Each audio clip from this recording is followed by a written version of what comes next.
Okay, so here we are back for the 5th episode. I already promised you it will be about economy.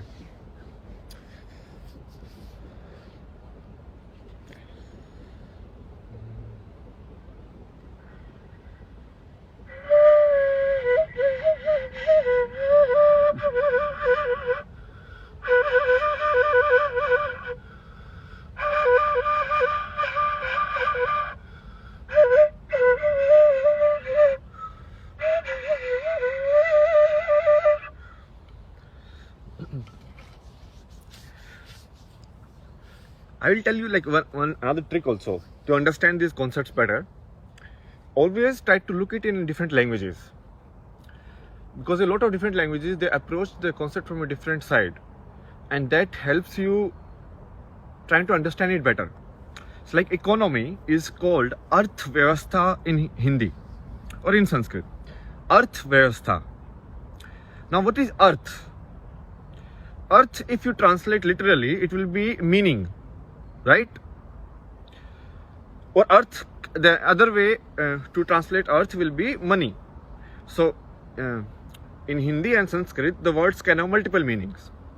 So the Arth can be, I think both of them are also same meaning and so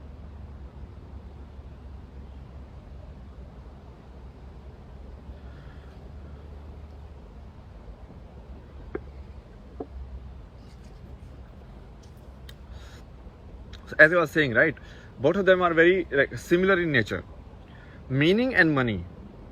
But isn't like money associated with value, right? That is the very capitalistic definition of it. Like money measures value, right? Like this coffee I just had, it like this is like $2. So its value, basically this is how much this coffee meant for me, right? So what I'm saying is even all of these meanings, they can be connected also. So Arth Vyavastha, right? That is the, so what is Vyavastha? Vyavastha is the system. So if you translate it literally in English, what will it mean? The system of meaning. It's the system of meaning given to certain, or you can say that it's the entire mental concept, the entire mental dimension. That is like Arth Vyavastha, like the dimension of meaning. And that's where like the languages also start, right? When you that was the basic formation, and all of it is connected, but now people have lost the connection, so they don't understand, you know. You cannot like make a word by yourself. You have to understand it. Can your mouth make all possible frequency sounds? No. So there is a limitation, there is a certain boundary in which you have to stay, right?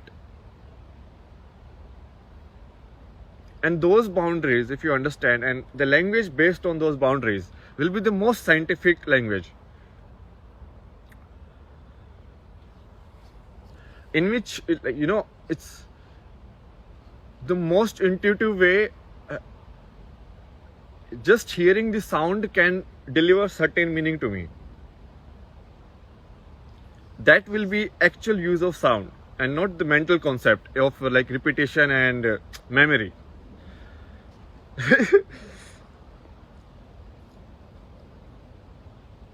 Like shunya, if I say shunya, doesn't it feel like shunya? I don't know how to tell you, man. Basically, this is just like how you can listen to abstract music, or how you can listen to just like water flowing. You understand? That is also music. That is also a sound. It's very natural. Now we are used to certain tempo. It's like tuck tuck tuck tuck, tick tuck tuck tuck tuck, tick tuck tuck tuck tick, and then we only listen on like that frequency only. Okay, so back to the main topic, economy, right? So that basically that is how it started, right? It's the system of meaning. Why we needed the system of meaning? Because we thought, you know, of utilizing this mental dimension of memory also, so that our knowledge can be transferred better, right? So that's why we can share basically like among each other, and that will be a very nice. This is like base formation of networking that happened in the first like time when human kind of discovered this dimension of memory.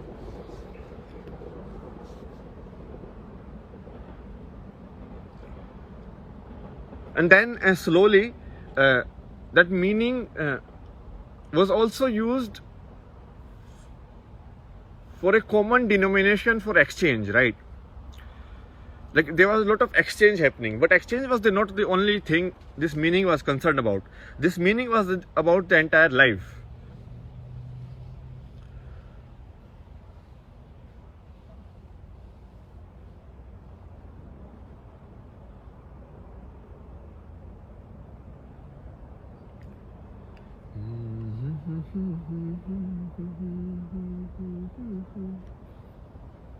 I'm thinking like how else can I explain it to you?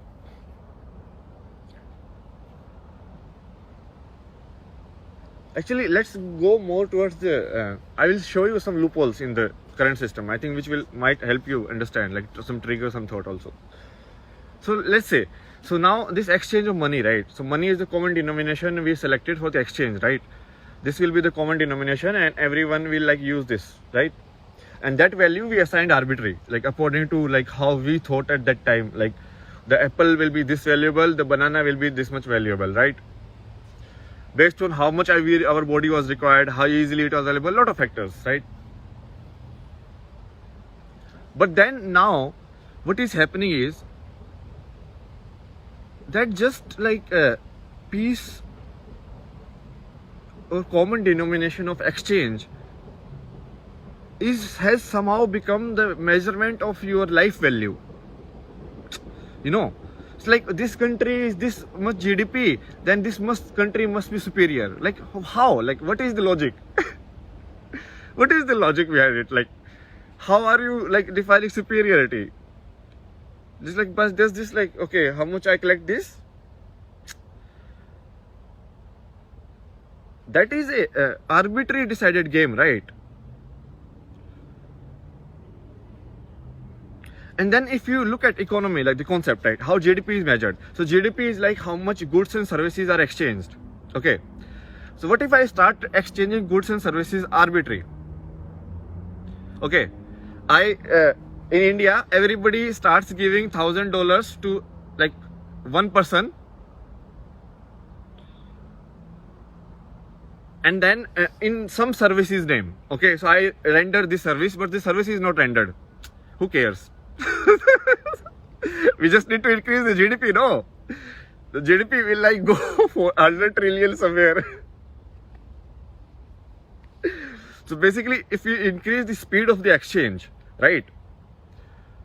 So they measure it like how much goods and services exchange per day, right?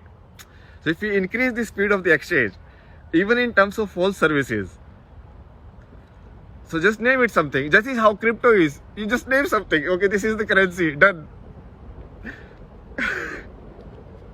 So this is how conceptual the game of like all of this GDP, economy, and like money is. So if you actually want to try, you can do it. Try this. Like just like we need to make sure like whatever agency measures this, like there must be some survey agency, right? So they are also aware of this, like what is happening. There is also like go to the same locality they always go and take the survey and okay, this is it. No. Real GDP we want to measure, okay?